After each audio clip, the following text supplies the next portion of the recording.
Hello all, I'm Kel Kidman, welcome to Breaking on the Daily, where today we have Hunter Biden do significant pay from China, Julian Assange warning the Clinton State Department of potential leaks not due to WikiLeaks, and California residents are rushing to sign a petition recalling Gavin Newsom. All this and more today on Breaking on the Daily. Now, let's begin with the Hunter Biden story. Again, more updates we have with Hunter Biden do significant pay from China starting in 2019, just last year. He apparently requested $10 million in 2017. This is coming from a report from the Daily Caller and they talk about how to read from them that the revelations conflict with an October 2019 statement issued from Hunter Biden's lawyer, George Mercies, that said that Biden had not received any return on his investment in BHR, nor had there been any distributions to the firm's shareholders since he obtained the 10% equity stake 2 years prior to his company, Scanatals? I don't know how to pronounce that, I'm sorry, LLC. The emails, which were located on a copy of Hunter Biden's alleged laptop, show that he took out a $150,000 capital loan with one of BHR's Chinese-based partners in July 2017 to help his $420,000 investment into the firm that year. When the loan came due in December 2018, Sherwin advised Hunter Biden to extend the loan for another year so he could pay it back with future distributions. Since and this is a quote from the guy, Sherwin. Since BHR will be making distributions in 2019 for exceeding $150,000, and it is a no-brainer to extend the loan, Sherwin wrote to Hunter Biden and Mercies in a December 20th, 2018 email. Of course, if we can execute the agreement as proposed, 100% of those BHR distributions will go to you. Now, there have been a lot of updates on the Hunter Biden story, and I haven't covered all of them, mostly because I covered a lot of what these things are covering earlier on. It's just confirmation of such. And I think it is important, though, to keep you guys updated on occasion about the fact that the Hunter Biden story has been absolutely vindicated in terms of its efficacy, because it's very, very clear at this point, due to Senate reports, DOJ investigations and FBI investigations that have been going on for years at this point. I think one of them supposedly dates back to, like 2018 or 2019. So they've been going on for a pretty long time now. And now you have people like Lindsey Graham calling for a special counsel investigation. And I'm going to return to what I was assuming was going to happen from this story based on what has been coming out since the election. I really do think that this will end up being essentially the equivalent of the Russia investigation for the Biden team. Obviously, it's more based in reality than the Russia probe ever was, but I think it's being posed, just particularly with the Trump administration, where if Biden does end up getting appointed to the office of presidency, and it gets rigged in there, that he will have this over his head the entire time, similar to how Trump had the bogus Russia investigation over his head. And if he succeeds, and I think he might, based on how he's positioning himself and what may end up happening over the next few months, assuming Biden does get in, you may see a scenario in which Hunter Biden's being investigated by a special counsel because, well, the Bidens have a conflict of interest on that front. I mean, assuming that the investigation doesn't just get crushed and nothing comes of it. That's also a distinct possibility, though I do think that there may be some fail-safes that Trump has put in that possibility. But really, it shows a lot of media incompetence that this story was roundly rejected when it came out around October. But now, 2 months later, we're like, oh no, it's all great, it's all good. Man, look at all of these Hunter Biden things. If only we had known. Dude, we knew. We did. signifies to me exactly why we really, really needed to focus on the financial part of the Hunter Biden story. Because, yes, obviously the more illicit, lewd stuff was, interesting to the human mind in a way that appeals to our instincts, more than financial statements, numbers, and corruption of that level happens. But, as I've pointed out in the past, covering the lewd stuff, covering the, sort of sexual scandal stuff, what it ends up leading to is making the story look more exceptional and more unbelievable than it actually is.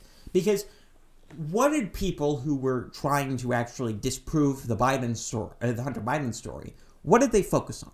They didn't focus on, at least at the time, they did not focus on the financial statements. They would make mention of it and say these things are ridiculous, but they'd debunk them out of hand. They'd say essentially, I'm not even going to cover it because it's not worth covering. Rather, what they would focus most of their attention on was the lewd stuff. Was them saying, oh, they're going after his drug habits, they're going after, potential sexual stuff, oh, it's all about this sort of weird sexual thing and all that. It's the same thing that they cover with QAnon. And I don't believe in QAnon, to be clear. I think it's a boomer LARP. But it is worth it to mention, as I don't think this is an effective way to actually argue with QAnon. But you see, every time the mainstream media brings up QAnon, they bring up the sex cult part of it. They bring up the Hollywood sex cult and the elite sex cult part of it. That's what they bring up. Because it's easy to make a claim look extremely out there and ridiculous through that measure. And it's really funny, especially since that's the probably most credible claim that QAnon has, mostly because Jeffrey Epstein is a guy who existed. It's funny, actually, because there are other parts of Q that are way more ridiculous and really are the things that prove that it's nonsense and a boomer LARP. But it isn't that part. I mean, yeah, they probably go too far with it, but a lot of what they claim in that section are eminently true. Because Jeffrey Epstein existed. We know Jeffrey Epstein existed. It's not even a theory. It's funny that people claim that sort of stuff. And you see the exact same tactic happen with the Hunter Biden story, where they would talk about all of the, he was using illicit drugs. They were claiming that he was doing illicit things with his niece or whatever. And that is not the important bit. And then they can glom onto that claim, and they could say, well, that's all Hunter Biden, has nothing to do with Joe Biden, which is a faulty claim to begin with, because the idea that a parent has nothing to do with their child's later habits is frankly ridiculous. But even beyond that, it wasn't the important claim to begin with. The financial claims were, which is, and you must notice that the illicit stuff isn't getting updated. Mostly because no one really cares. What's being updated and what is actually important is the financial stuff. The financial stuff is getting all the updates. The FBI is investigating Hunter's financials. They're investigating Hunter's ties to China. All of these important things that I was talking about the entire time. So, it is important to throw this back in the media's faces. And I don't want to become, the sort of, this is something that has been covered by a whole lot of people, saying, the media is hypocritical, and yes, they are.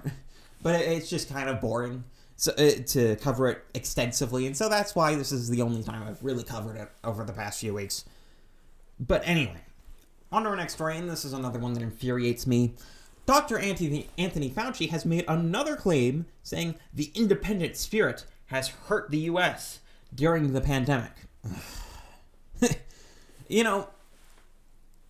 Anthony Fauci's an authoritarian.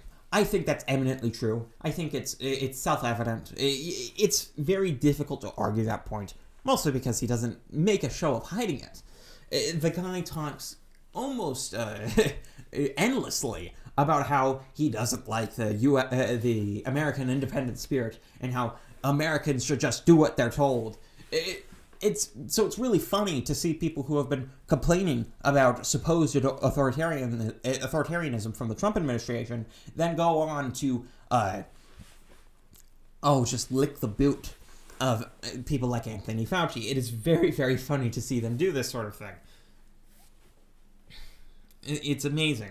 And this claim came as a response to a question from the Washington Post, where they asked Fauci if the spike in cases was the fault of American individual tradition or President Donald Trump's refusal to demand national mandates. It's funny because they act as though those aren't intertwined. Because here's the thing. The reason there wasn't a huge national movement of a response to the COVID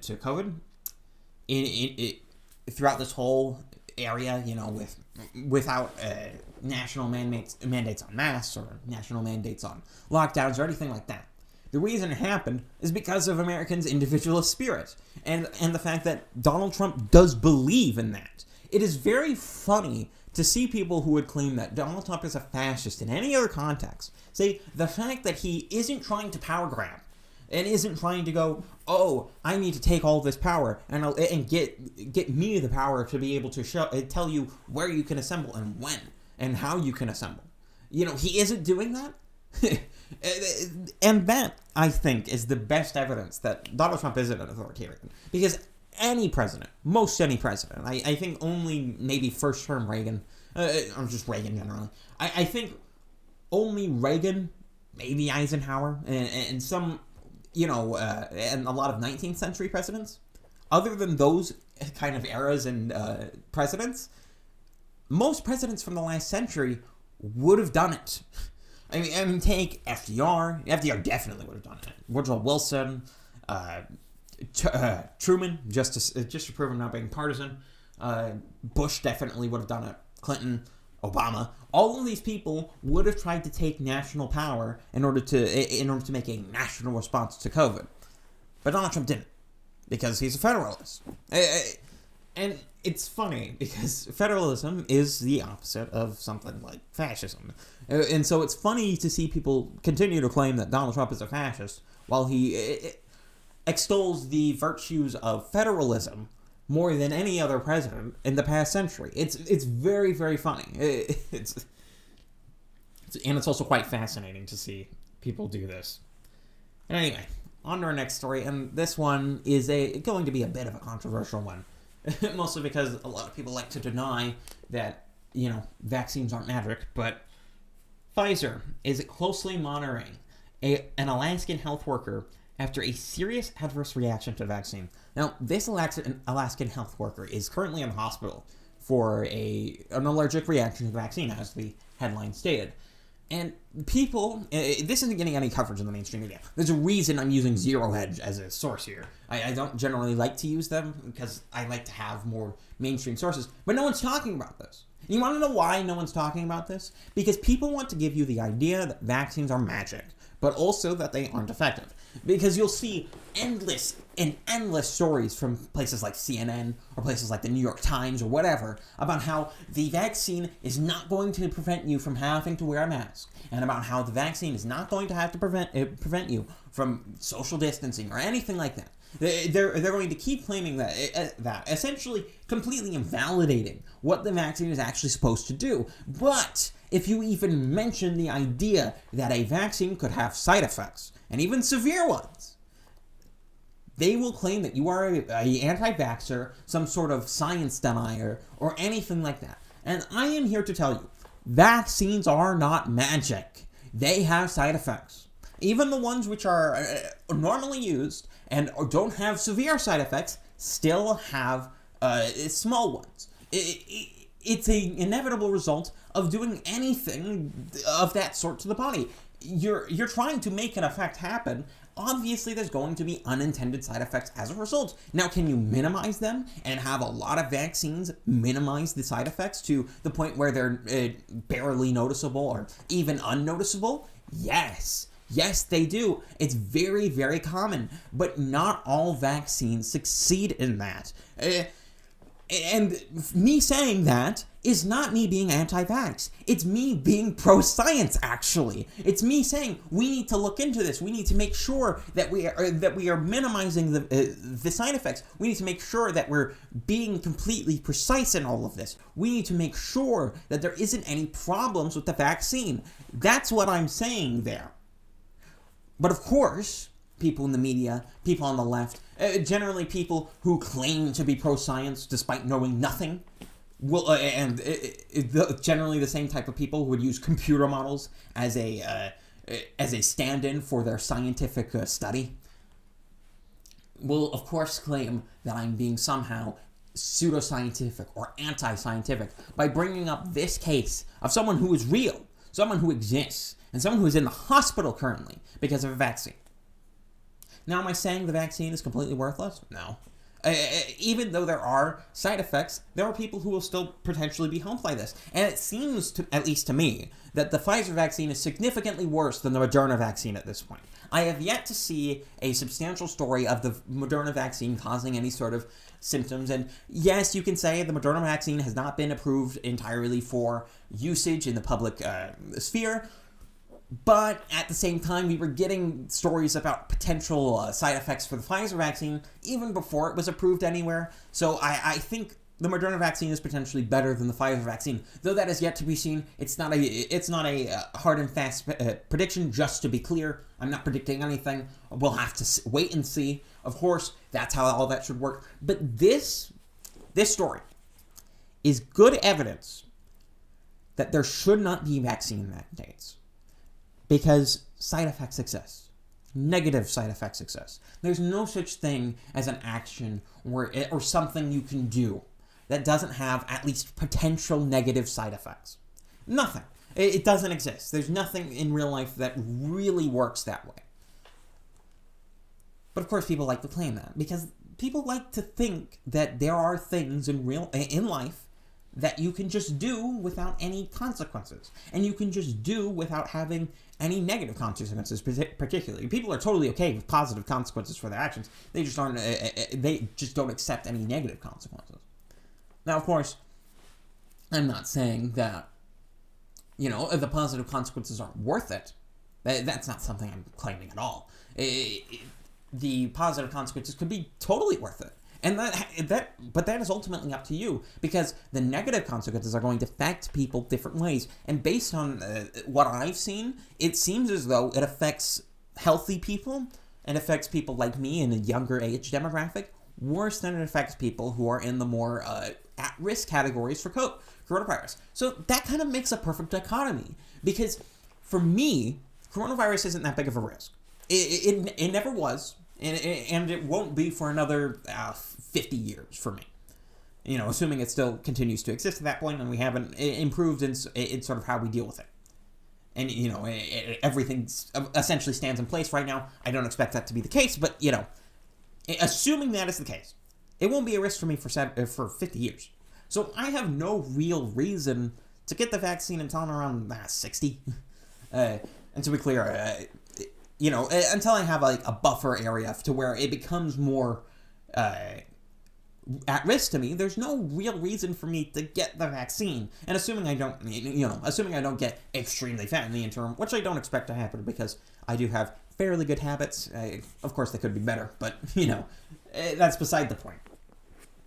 But the point I'm trying to make is people need to make their own decision with regard to what they want to do with regard to the coronavirus vaccine.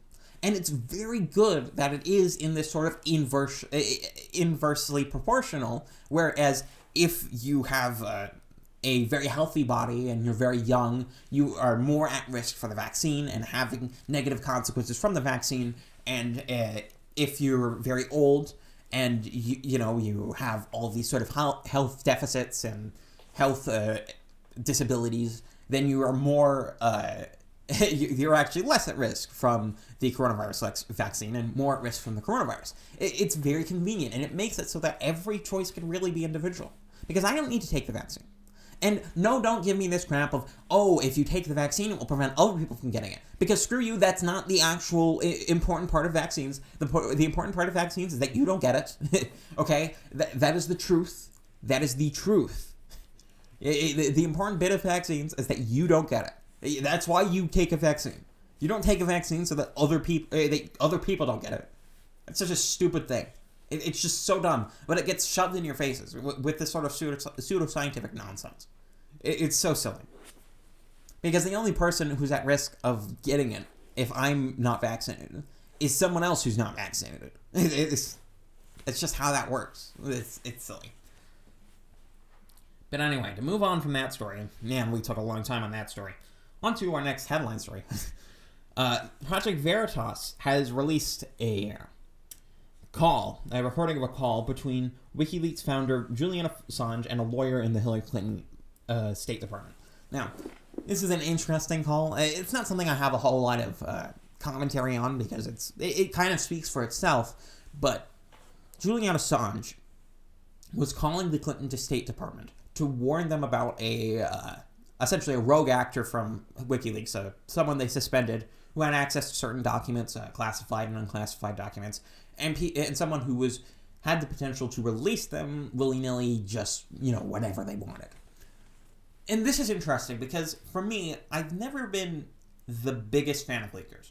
And now, I may get crucified over the internet for that sort of position. But the reason is that I don't believe that a leaker is inherently better than any other person. And they aren't better than anyone in the government or anyone like that.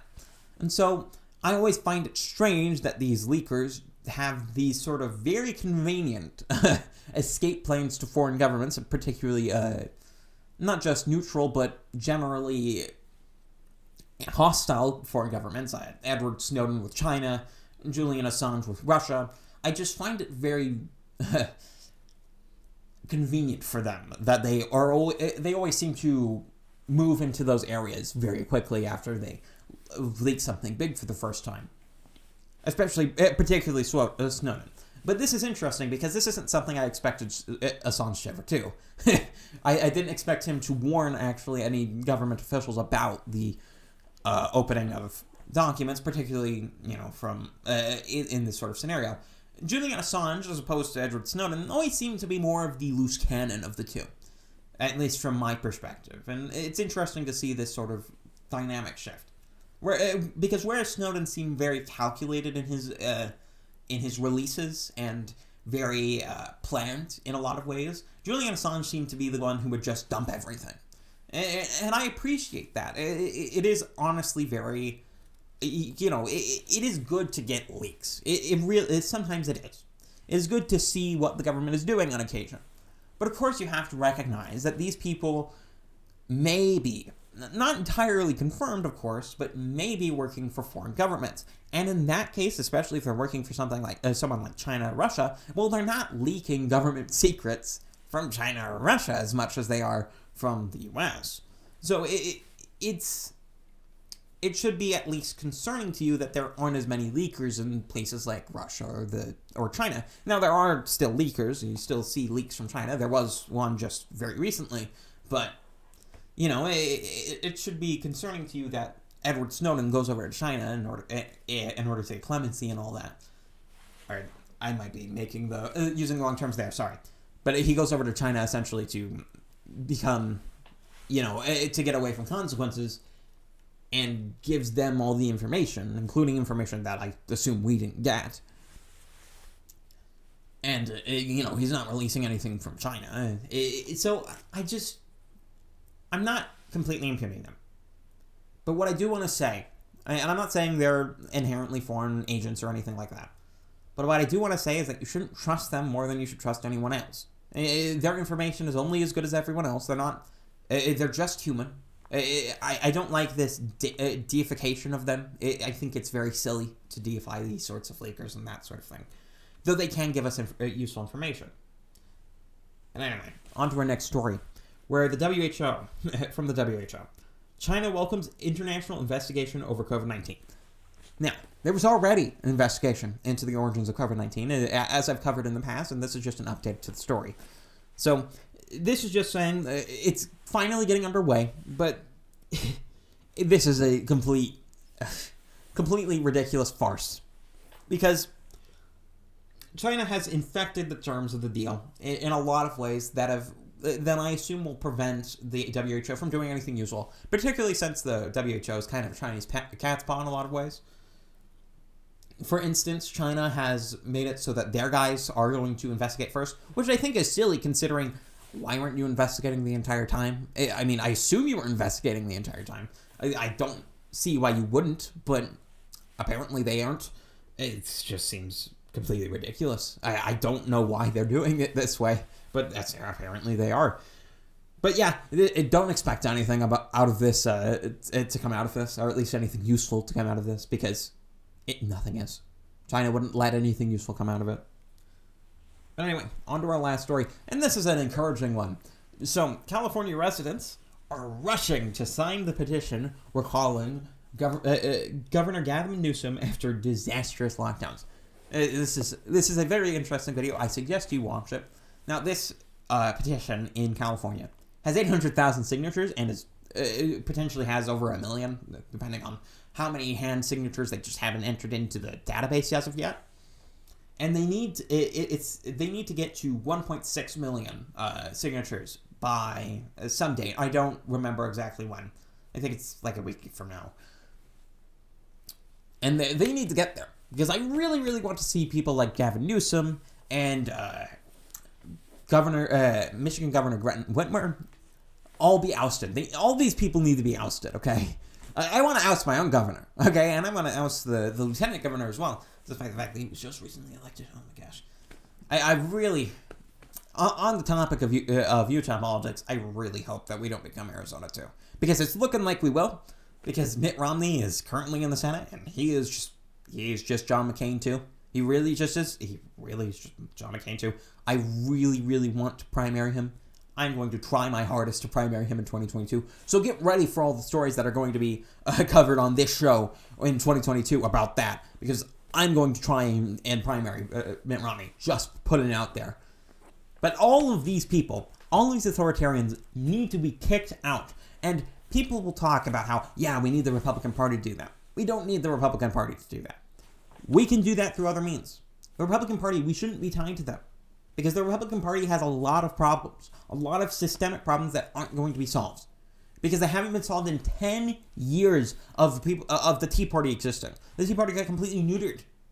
And there's still a bunch of rhinos all over the place. Yeah, they've gotten better in certain places. The Arizona Republican Party is much better than it used to be. But it's also gotten worse in certain places. The Utah Republican Party is much worse than it used to be. And it's just... don't tie yourself down to all of these sorts of parties and all of that sort of thing. And I think that's something to leave you on. And I'm going to leave you there today. This has been Breaking on the Daily. I'm Kel Kidman, and I'm out.